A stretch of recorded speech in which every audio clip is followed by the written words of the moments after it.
King of My Heart. Original is an A. We did it in A flat, I believe, which is always fun. Gotta love those flats. So we'll do it. We'll do it in A flat just cause. And one thing I've noticed too, when you do number charts versus regular charts, a lot of times the spacing doesn't match. So if you look here, oh look at that, everything looks so clean and nice and precise. And then I think it's because of the flats and or sharps, because of those additional letters. When I take them away, it looks like that. So I apologize. But King of My Heart, pretty chill tune. I believe a lot of people ended up overplaying it in their church for sure.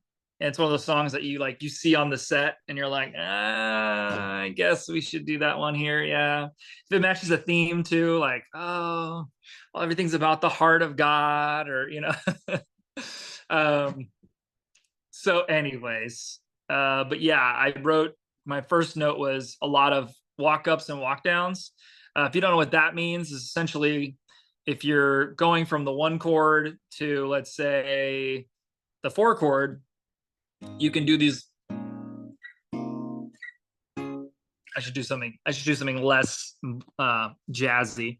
But yeah, so if I'm doing, a walk up in A flat,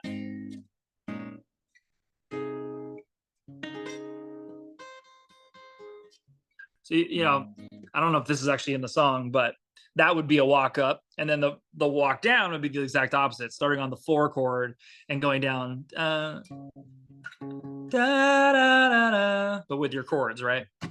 And so, and obviously this song too is so powerful. The chorus is so powerful.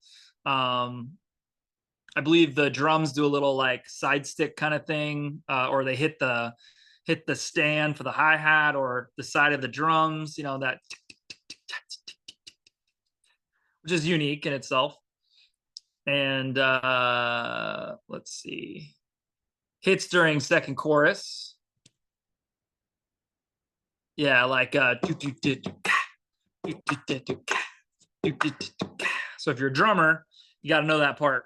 You got to know it like the back of your hand, because if you don't play it exactly like the record, people are gonna be like, hey man, you're kind of doing more of a tribal thing than the actual hits. If you could actually play the part, you don't want to be that guy, that's for sure.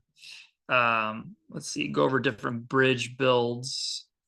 Okay, so we get through the whole song, and not the whole song, sorry, we get to the bridge and it breaks down, right? Hits the one, you're never gonna let. That's usually where if it's a co-led song, right? If there's a girl vocalist, this is where the guy vocalist comes in because it's so low, and then helps build the dynamics, right? Because a girl doing it, she probably can't even reach those notes.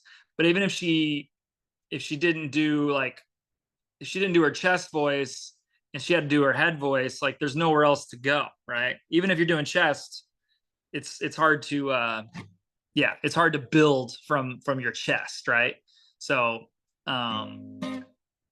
let's see. Yeah, so they're just building on that one, and then all of a sudden, then the whole band comes in, and then there's like harmonizing. The guy goes up an octave, the girl follows with a harmony. You're never gonna let me down. You're never gonna let me down. You are good. Yeah, so that build up is pretty straightforward, but it's also something that you can, once again, do like a co-led thing. So if there's ever a song that you're like, oh, I want to have a guy and a girl thing, maybe it's Youth Kids, or maybe it's just some newer singers that need more practice, need something to focus on. Hey, Johnny, you're going to start the bridge, okay? You're going to sing it real low, and then Susie's going to come in right after you and harmonize, or actually just sing the melody, and then you're going to harmonize with her. You can have fun with it, and it's fun to give to a BGV if they never led something before, which is kind of fun. The other thing I wanted to do, though, is look at the chorus 2. I think I wrote that down. Let's see. Yeah, look at chorus 2. Yeah, I don't know why I said different bridge builds, but anyways. So yeah, you'll realize as you as you hear this song, we're doing 6. Cause you are good, you're good. Oh, you are good, you're good. Oh, so they do that 5/7 on chorus 2. And to me, it's I called it like a prequel or a prerequisite to the bridge 3. Because if you notice, there's a 5/7 in the bridge 3 as well. So just as like a little mental cue, right? A little ear cue is when you hear that 5/7 and you're still going, you're still building the song, there's a good chance that they're going to do it again. So it's kind of a cool little like not a throwback, but if you had done it at the beginning of the song and then didn't do it till the end, that would be a throwback. But for this, it's more like, oh, hey, you know, they just did that 5/7 and now they're going back to the bridge. Then so you should think, oh, we should probably do that 5/7 again, right? So you are good, you're never gonna let me down. You're never gonna let. Is that right? Oh, that's there. Okay, yeah. So you're never gonna let me down. That ends on the 1, right? To make it all happy.